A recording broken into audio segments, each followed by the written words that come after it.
I met some victims. It was a totally new experience for me, and I just became so distressed at how the long-term effects were, what the long-term effects were on them.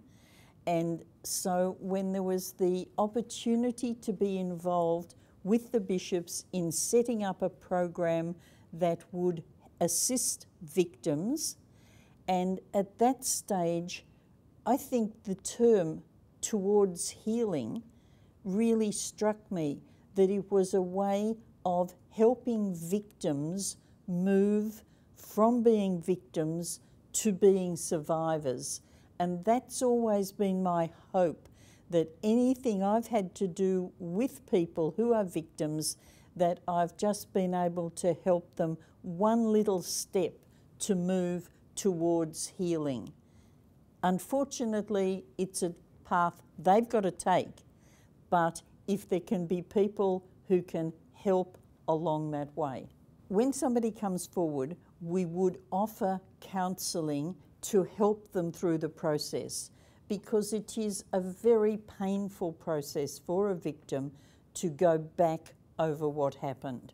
And so counselling is offered then at that stage. When we have towards healing, the first stage is what we call getting a contact report. So somebody meets the victim. I've done a lot of that work and a lot of training of people who are contact people. And I find meeting them, sitting with them, we ask people to simply tell us their story. We try to make it simple, straightforward. Of course, it isn't simple because it's so distressing, but not to have a series of questions, to let it be the way they want to tell the story. One of the first things is, if it turns out as they talk that they're talking about something criminal, one of the things we immediately say is, you realise this is a criminal matter and it should go to the police. We will help you take it to the police.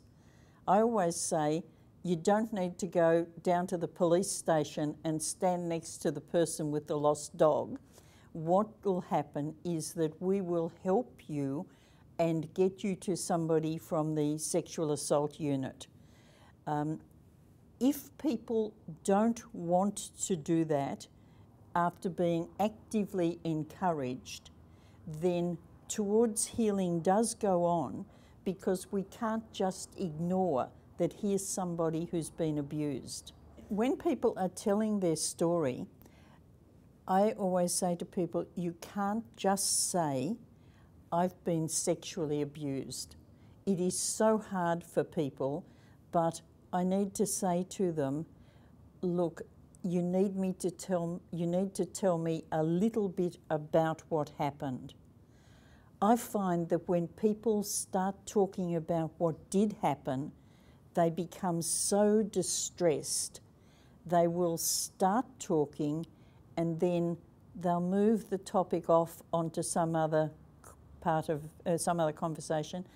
And at that stage, I let them go for a bit, and then I say, now you told me this, what happened next?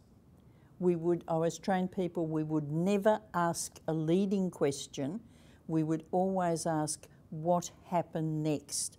So people are having a chance to tell what happened as they want to tell it, as it goes.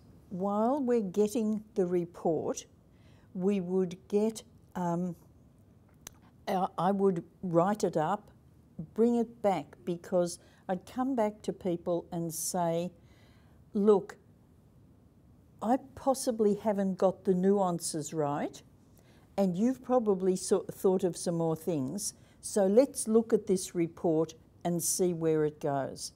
And that probably takes 2 or 3 times, and I keep saying to people, it's your story, it's got to be right for what you want to be in the report.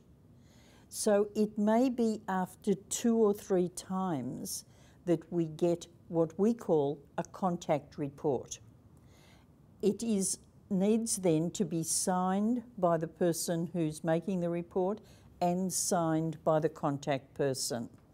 It's at that stage that it can be taken forward into the Towards Healing process. There may be an assessment within Towards Healing, but at the end there is a facilitated meeting with the church authority, with the bishop or congregation leader.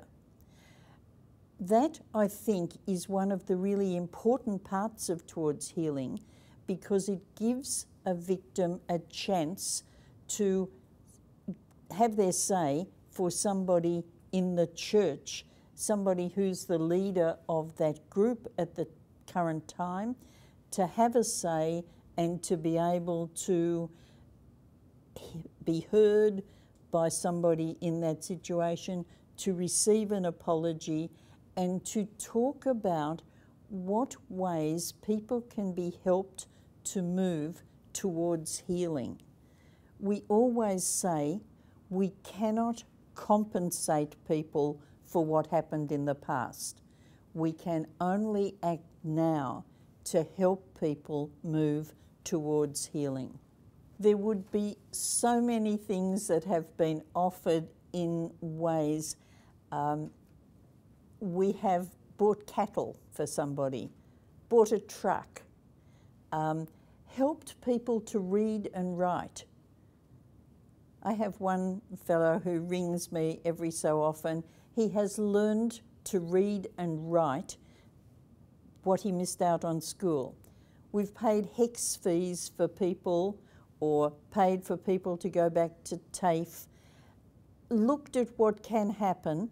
Some people don't want one of those sort of things, they want some finance, and it is a case of what's the right thing for this particular person, and that's part of the dialogue of how we can help people. The other advantage of that process is that it does mean that a lot of bishops and congregation leaders have sat down with somebody who's been abused.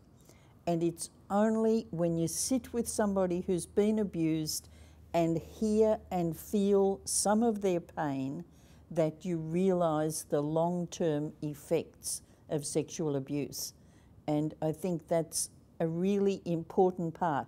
It's important for the victim, but it's also important for our church leaders to understand that.